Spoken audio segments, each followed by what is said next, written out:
Независниот синдикат на паркови и зеленило соопшти дека протестите ќе продолжат и следните денови затоа што не им е исплатена септемвриската плата, иако така им било обетено на вчерашниот состанок со директорот на предпријатието.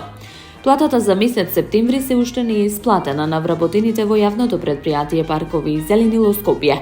Ова представува продолжување на серијата доцнење и игнорирање на основните работнички права, вклучително и неисплатени плати за претходни месеци, јубилејни награди, бонус плати, К15 и здравствено осигурување. Протестите продолжуваат и во наредните денови, се додека не биде исполнета барем една од поставените цели. Работниците нема да отстапат од своите барања, а синдикатот останува доследен во борбата за достоинствена плата и правичен третман, велат од синдикатот.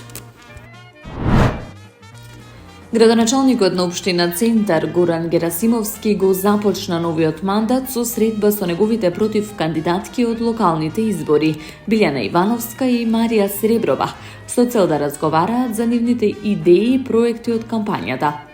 Иако неговиот против кандидат од вториот круг Мирослав Лабудовиќ од Знам не присуствуваше поради работни уврски, самата иницијатива, вели Герасимовски, испраќа силна порака дека локалната политика може и треба да биде простор за соработка, а не исклучиво за конфронтација. Тој истакнува во својата објава на социјалните мрежи дека на средбата се разговарало отворено за сите важни прашања за Центар, како и за идеите што Ивановска и Сереброва ги споделија во текот на изборната кампања. Очекувам нивен придонес во развојот на нашата општина, напиша градоначалникот, посочувајќи ја важноста на нивното искуство и знаење. Денес се одржа конститутивната седница на новиот состав на Советот на општина Кисела Вода, на која беа верификувани мандатите на новоизбраните 27 советници. За председателка на Советот е избрана Светлана Колариќ. Во своето обраќање, Колариќ истакна дека изборот ја обврзува уште посилно да работи во интерес на граѓаните и да го напреди демократскиот диалог во рамки на Советот. За мене е чест повторно да свикувам и раководам со седниците, да се грижам за организацијата и работата на Советот и директно да учествувам во носењето на акти, од чија имплементација зависи одвивањето на процесите во нашата заедница. Од овде испраќам порака дека Советот не е место за политички надпревари, туку за носење на цврсти и одговорни одлуки со кои го креираме нашето секојдневие и се грижиме за нашите сограѓани, истакна Колариќ. На седницата се обрати новата градоначалничка на општина Кисела Вода Бетиста Менковска-Трајковска. Верувам дека од денес па во наредните 4 години ќе бидеме обединети околу она што ни е заедничко, а тоа е интересот на граѓаните.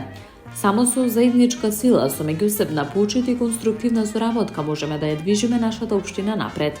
Советот е срцето на локалната демократија и гласот на жителите од сите населби и населени места во општина Кисела Вода, изјави Менковска-Трајковска.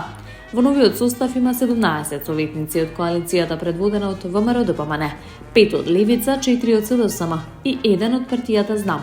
Советот брои 17 мажи и 10 жени, представници на различни професии и генерации.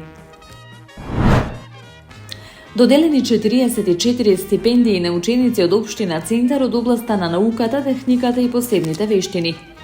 Имено стипендиите од 3000 и 3500 денари месечно, како што информираат од локалната самоуправа, ќе се исплаќаат до крајот на тековната учебна година, како поддршка за постигнување успеси и резултати на државните и меѓународни надпревари. По повод денот на општината, пофалници добија и најдобрите ликовни творби на конкурсот Мој Центар, Мојот дом, Моја инспирација.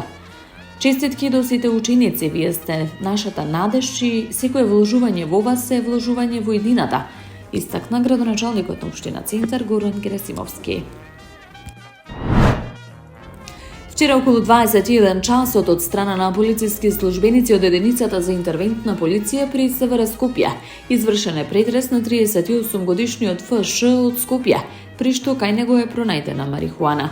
Од Министерството за внатрешни работи информираат дека лицето ФШ е лишено од слобода, а по целосно документирање на случајот против него ќе биде поднесен соодветен поднесок. Таму е Скопје, град мој љубав лише.